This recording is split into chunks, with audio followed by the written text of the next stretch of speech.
दिव्याजी मदेरणा।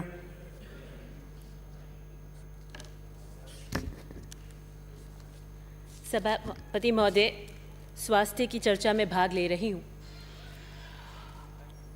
जैसे कि हम सब जानते हैं कि देश के अंदर NFHS के जो आंकड़े हैं स्वास्थ्य के संबंध में, वो सबसे ऑथेंटिक और रिलायबल डेटा माना जाता है हेल्थ डेटा के संदर्भ में।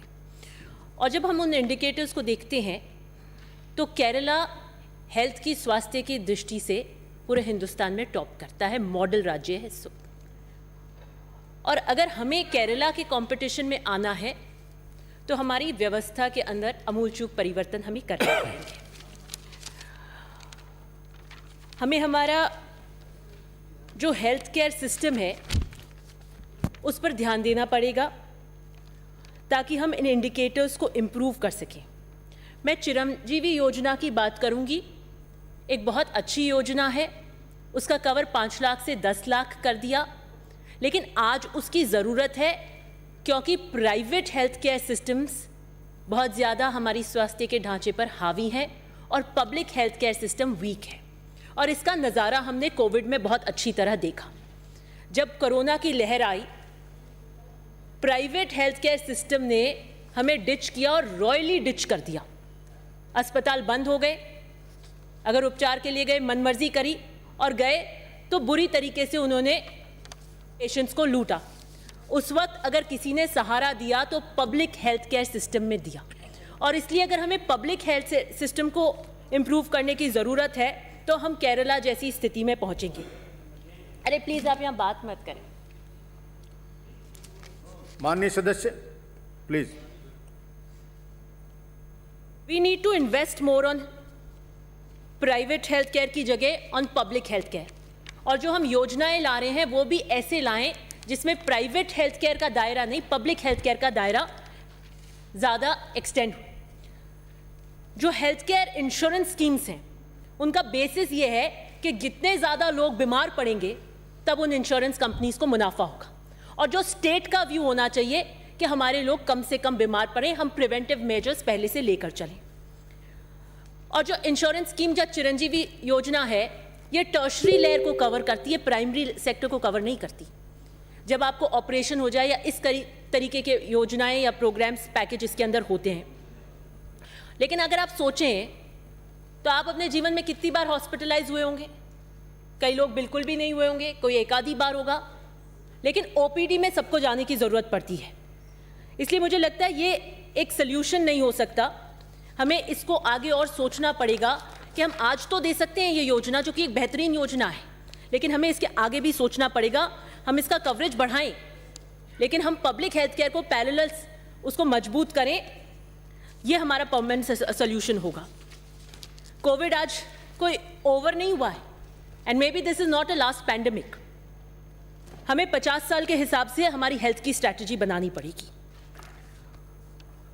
और हमें हमारी डिपेंडेंसी रिड्यूस करनी है, जो आज ये इतनी मशरूम हो रही है public health, private health care और पब्लिक को वीक कर रही है।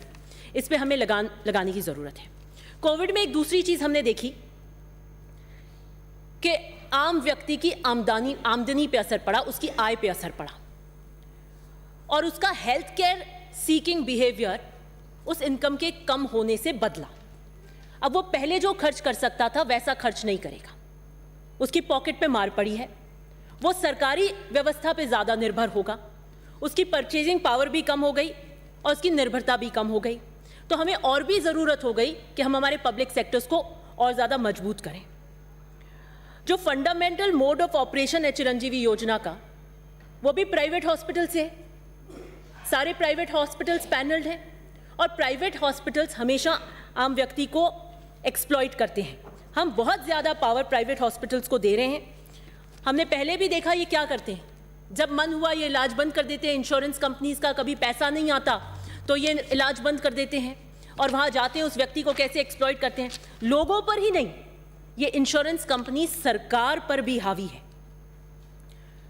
मान लीजिए अगर आपका 20,000 का एक पैकेज है, उदाहरण के तौर पर आप इलाज करा रहे हैं, तो वो आपको 4 चीज़ें और बता देंगे। 4 आपको जांच और बता देंगे, दवाइयाँ और ऊपर बता देंगे, कोई और ऑपरेशन बता देंगे, और फिर आउट ऑफ पॉकेट एक्सपेंडिचर होगा जिसको OOPE कहा जाता है। और आउट ऑफ पॉकेट एक्सपेंडिचर आपको गरीबी रेखा में लेकर आता है, नीचे लेकर आता है। ये स्टडीज ने प्रूव किया है। और ये इस तरीके से एक्सप्लॉयटेशंस करते हैं और हम किस तरीके की पावर उनको दे रहे हैं। मैं मानती हूं कि आज इसकी जरूरत है। आम व्यक्ति के पास पैसा नहीं है, पब्लिक हेल्थ केयर सिस्टम नहीं है, इसलिए बहुत अच्छी योजना चिरंजीवी योजना मुख्यमंत्री जी लाए और 10 लाख की है। लेकिन पैरेलल उसको मजबूत करके ग्रेजुअली हमें इस इंश्योरेंस स्कीम्स को और प्राइवेट सेक्टर के वहां से हमें विड्रॉ करने की जरूरत है, ताकि हम एक मजबूत, सक्षम, सुविधाजनक, गुणवत्ता भरी हेल्थ केयर दे सकें। एक बात हमारे घोषणा पत्र में भी थी, राइट टू एजुकेशन एक्ट। मैं पिछली बार जब स्वास्थ्य की चर्चा में भाग ले रही थी तो मैंने एक बात ये कही थी कि जो भी आता है, सरकारी अस्पताल में लोग ही कितने आते हैं, विश्वास ही कितना है आज हमारा उसके ऊपर, लेकिन जो भी लोग सरकारी अस्पताल में आते हैं आप उन सब का इलाज मुफ्त कीजिए। मैं मुख्यमंत्री जी को ये धन्यवाद देना चाहती हूँ कि उन्होंने ओपीडी और आईपीडी कैशलेस फ्री कर दी। ये बहुत ही बड़ा कदम है, क्योंकि जैसे मैं कह रही थी कि टर्शरी लेयर और हॉस्पिटल्स में तो हम जाते हैं, लेकिन आप सबको कितनी बार हमें एक डॉक्टर के पास जाने की ज़रूरत पड़ी, खांसी जुकाम हो गई, कोई दवाई हो गई, तो ये एक बहुत ही सराहनीय कदम हमने उठाया है। अकाउंटेबिलिटी एक्ट हम लेके आ रहे हैं, but accountability act is not same as right to health act. मुझे लगता है कि हमें राइट टू हेल्थ एक्ट भी लाना पड़ेगा। I don't know why is the government reluctant, किस बात की घबराहट है। हमारे पास हेल्थ वर्कफोर्स की कोई कमी नहीं है। कृपया 2 मिनट में समाप्त करें। मुझे पता था उस दिन के बाद मुझे समय नहीं मिलेगा। राजस्थान ऑलरेडी एग्जाम्पल सेट कर चुका है। आरटीआई, नरेगा, निशुल्क दवा, ओल्ड पेंशन स्कीम, कृषि बजट, जेंडर बजट, हम इतनी योजनाएं लेकर आए हैं, इतने ऐतिहासिक काम हम हेल्थ में कर रहे हैं। चिरंजीवी योजना का पैकेज बढ़ा रहे हैं, ओपीडी आईपीडी फ्री कर रहे हैं, तो मुझे लगता है कि हमें ये भी लाने की आवश्यकता है। स्वास्थ्य सेवाओं की गुणवत्ता बढ़ाने के लिए हमें एक ग्रीवेंस रिड्रेसल को भी फॉर्म करना चाहिए, ताकि कोई शिकायत करे तो उसका निस्तारण 7 दिन के अंदर हो। एक जो डॉक्टर्स और नर्सेज की कमी है, मुझे लगता है उसके अंदर भी आपको रैशनल डिस्ट्रीब्यूशन करने की ज़रूरत है। एक ही जगह 10 डॉक्टर लगे हैं, 5 नर्सें लगी है, और गांव दूर के अंदर एक जगह एक ही नर्स बैठी है, तो मुझे लगता है कि अगर हम अच्छी गुणवत्ता भरी स्वास्थ्य सेवाएं हर जगह देना चाहते हैं तो हमें रैशनल डिस्ट्रीब्यूशन करना पड़ेगा। बेसिक सर्विसेज जो है हमारी, उप स्वास्थ्य केंद्र आधे घंटे की पैदल दूरी पे होना चाहिए, जो बुनियादी स्वास्थ्य चीज़ें हैं। पीएचसी 10 किलोमीटर पे, emergency health care 1 hour of motorise distance, जो हम जिसे गोल्डन आवर कहते हैं जब हार्ट अटैक या एक्सीडेंट हो जाता है। पीएचसी स्पेशलाइज केयर कम से कम 100 किलोमीटर्स के ऊपर होनी चाहिए। ये हमारा basic criteria of health facility होना चाहिए। रेफरल सिस्टम, एक रेफरल सिस्टम बहुत अनिवार्य है। अभी आप देखेंगे कि एम्स से भी 60%, 60 फोल्ड ज़्यादा फुटफॉल हमारा ओपीडी एसएमएस में होता है, सबसे हाईएस्ट, क्योंकि आसपास के लोग भी यहाँ पर आते हैं। एक हमारा 1 पॉइंट सर्विस होनी चाहिए कि गांव में आपको खांसी जुकाम आई तो आप अपने सब सेंटर या पीएचसी पे दिखाएंगे। आप टर्शरी लेयर या सेकेंडरी लेयर पे जाने वाले पेशेंट हैं तो वो आप यहाँ पे सारी भीड़ आ जाती है। हमने स्पेशलाइज्ड डॉक्टर्स यहाँ बिठा रखे हैं और वो खांसी जुकाम के पेशेंट्स देख रहे हैं, तो मुझे लगता है ये बहुत ज़रूरी है।